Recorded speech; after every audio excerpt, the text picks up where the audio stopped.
नमस्कार दोस्तों, आप सभी का स्वागत है हमारे इस आदिसागर यूट्यूब चैनल में। हे मेरे गोवर्धन महाराज, यदि आपकी इस वीडियो को कोई भी लाइक करें, उसके दुख दर्द गरीबी परेशानी उसे लखपति करोड़पति बना देना। जय श्री कृष्णा। दोस्तों, आज मैं आप लोगों को गोवर्धन पूजा संबंधित संपूर्ण जानकारी बताऊंगा और इस वीडियो में बताऊंगा कि गोवर्धन पूजा के दिन हमें गौ माता को क्या खिलाने से हमारे घर में आकस्मिक धन की प्राप्ति होती है, तथा गोवर्धन पूजा संबंधी संपूर्ण जानकारी इस वीडियो में बताऊंगा। अपना कम से कम 8 से 10 मिनट का बहुमूल्य समय जरूर देना, फिर आपको समझ में आ जाएगा हमें जो है गोवर्धन पूजा क्यों करनी चाहिए और हमें गौ माता को इस दिन अंकुर क्यों खिलाना चाहिए। वीडियो को ध्यान से देखना। देखिए, गोवर्धन पूजा कार्तिक महीने की शुक्ल पक्ष की प्रतिपदा को अर्थात प्रथम दिन को मनाई जाती है। अन्नकूट को दिवाली के ठीक अगले दिन मनाते हैं, लेकिन इस साल परवा होने के कारण, अमावस्या होने के कारण गोवर्धन पूजा में एक दिन का गैप है। 2 नवंबर को मनाई जाएगी। चलिए जानते हैं गोवर्धन पूजा का शुभ मुहूर्त। पंचांग के अनुसार कार्तिक माह के शुक्ल पक्ष की प्रतिपदा तिथि की शुरुआत 1 नवंबर को शाम 6:16 से होगी। वहीं इसका समापन 2 नवंबर को रात 8:21 पर होगा।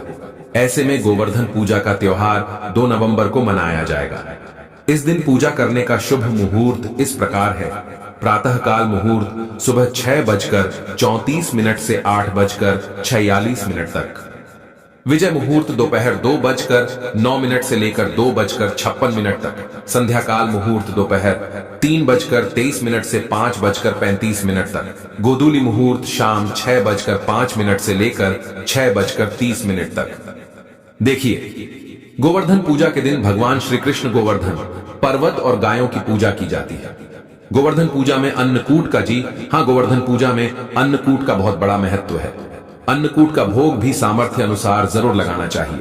कहीं कहीं लोग मूंग दाल और बाजरे को मिला करके खिचड़ी बनाते हैं, तो कहीं कहीं अन्नकूट में भगवान श्री कृष्ण को 56 भोग का प्रसाद भी लगाया जाता है। इस प्रक्रिया को अन्नकूट कहा जाता है।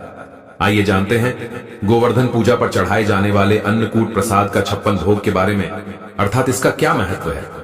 अगर आज की वीडियो आप मिस करते हैं तो फिर सारी जिंदगी आप इस प्रकार की जानकारी को पाने से वंचित रह जाएंगे, क्योंकि कोई भी आपको YouTube में इतने विस्तार से नहीं बताएगा जितना आज मैं आप लोगों को विस्तार से बताऊंगा।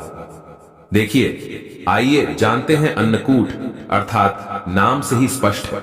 अन्नकूट जैसे इसके नाम से लगता है कि यह बहुत सारे अनाजों का मिश्रण होता है। तरह तरह के पकवानों से भगवान की पूजा की जाती है, तो इन प्रसादों को अलग अलग बांटने की बजाय इकट्ठा बांटा जाता है। इस मिश्रण का स्वाद निराला होता है। भगवान ने इस अन्नकूट के प्रसाद में कई सारी सब्जी को मिला करके देखिए। भगवान का इस प्रकार का जो प्रसाद है, इसमें कई प्रकार की सब्जी को मिला करके आप मिक्स कर सकते हैं। जैसे कड़ी है, चावल है, पूरी है, रोटी है, मूंग की खिचड़ी है, बाजार है, हलवा है। समर्थ के अनुसार जो भी आपसे बने, भगवान के प्रसाद में इस प्रकार की चीजों को मिला करके भगवान को भोग लगा सकते हैं।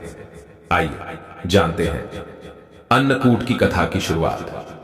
तो कुछ कथाओं में इस प्रसाद के बारे में कहा गया है कि जब भगवान कृष्ण ने देवराज इंद्र के घमंड को चूर करते हुए गोवर्धन पर्वत की पूजा की और इंद्र ने गुस्से में भारी बहुत ही ज्यादा वर्षा की, तब भगवान श्री कृष्ण ने समुचित वृंदावन वासियों को लेकर गोवर्धन पर्वत के नीचे आ गए थे और इसी पर्वत के नीचे लगातार 7 दिन बताए थे। इस दौरान सभी ने अपने साथ लाए हुए जो खाद्य सामग्री, जितने भी वहां के रहने वाले लोग थे, सभी ने खाद्य सामग्री लाए और अन्नों को मिला करके बांट करके आपस में खाया। इसका स्वाद इतना ज्यादा अद्भुत था कि इसे खाने के लिए स्वयं भगवान कृष्ण ललचा गए थे। बाद में वह अन्नकूट प्रसाद के रूप में गोवर्धन पर्वत को भोग लगा करके खाया जाने लगा। खुद भगवान कृष्ण ने इस प्रिय प्रसाद का हर वर्ष गोवर्धन पूजा करके भोग लगा करके अन्नकूट उत्सव मनाने की आज्ञा दी। आइए इस वीडियो में जानते हैं कि गोवर्धन पूजा किस प्रकार से की जाए। अब आप लोगों को अन्नकूट के बारे में जानकारी प्राप्त हो गई है। अब गोवर्धन पर्वत की किस प्रकार से पूजा की जाए, तो गोवर्धन पूजा करने के लिए आपको सबसे पहले घर के आंगन में गोबर से गोवर्धन का चित्र बनाएं। इसके बाद रोली चावल, खीर, बताशे, जल, दूध, पान, केसर, फूल और दीपक जलाकर के गोवर्धन भगवान की पूजा करें। कहा जाता है कि इस दिन विधि विधान से सच्चे दिल से गोवर्धन भगवान की पूजा करने से साल भर भगवान श्री कृष्णा की कृपा बनी रहती है। चलिए इस वीडियो में मैं आप लोगों को गोवर्धन पर्वत से जुड़ी हुई संपूर्ण जानकारी बताऊंगा। इस वीडियो में मैं आप लोगों को बताऊंगा कि हम जो है गोवर्धन पर्वत की पूजा क्यों करते हैं। साथ ही साथ में गोवर्धन पूजा की जो कथा बताऊंगा, इस कथा को अगर कोई भी व्यक्ति सच्चे मन से सुनता है तो ऐसे व्यक्ति के जीवन में चल रही सभी प्रकार के कष्ट तत्काल समाप्त होते हैं। ऐसे व्यक्ति की सभी प्रकार की मनोकामनाएं की पूर्ति होती है, ऐसा माना जाता है। इस कथा को अगर सच्चे मन से सुने तो कोई भी आपकी मनोकामना हो, चाहे कितनी भी बड़ी मनोकामना हो, वह मनोकामना की पूर्ति हो जाती है। देखिए, भगवान श्री कृष्ण स्वयं नारायण का अवतार है, लेकिन क्या आप जानते हैं कि महाभारत काल में भगवान श्री कृष्ण ने किसे पूजनीय बताया है? गोकुल वृंदावन के लोगों को किसकी पूजा करने के लिए प्रेरित किया था? देवकी नंदन भगवान श्री कृष्ण ने गोकुल और वृंदावन के लोगों को गोवर्धन पर्वत की पूजा करने के लिए प्रेरित किया था। तभी से भक्तजन इस पर्वत की पूजा करते हैं। तो आज भी ऐसी मान्यता है कि मथुरा के पास में स्थित जो गोवर्धन पर्वत है, इनकी पूजा करने से भक्तों की सभी मनोकामनाओं की पूर्ति होती है। यहाँ से कोई भी खाली नहीं लौटता। इसी वजह से यहाँ हमेशा ही भक्तों का देखना, जो गोवर्धन पर्वत है वहां पर काफी भीड़ लगी रहती है। तो आइए इस वीडियो में जानते हैं वास्तव में हम जो गोवर्धन पूजा किस प्रकार से घर में निर्मित करते हैं। सभी दर्शकों को जानकारी प्राप्त हो चुकी है। अब इनकी पूजा क्यों होती है, इनकी पूजा होने के पीछे क्या कारण है? तो गोवर्धन पर्वत की ऊंचाई आपने देखी होगी। आज से काफी पहले काफी दिखाई देते थे, लेकिन हजारों साल पहले यह बहुत ही ऊंचा था, विशाल पर्वत था और इस पर्वत की ऊंचाई लगातार घटती जा रही है। इस संबंध में शास्त्रों में एक कथा बताई है। इस कथा के अनुसार गोवर्धन पर्वत को तिल तिल करके घटने के लिए एक ऋषि ने श्राप दिया था। श्री कृष्ण ने गोवर्धन पर्वत को भगवान का रूप बताया है और उसी की पूजा करने के लिए सभी को प्रेरित किया था। आज भी गोवर्धन पर्वत चमत्कारिक रूप से, पूर्ण रूप से चमत्कारिक रूप से भरा हुआ है। सभी प्रकार के लोगों की इच्छा को पूर्ण करता है। गोवर्धन पर्वत की परिक्रमा करने वाले हर व्यक्ति को जीवन में कभी भी पैसों की कमी नहीं होती। साथ ही साथ गोवर्धन पूजा करने वाले लोगों को भी पैसों की कमी नहीं होती।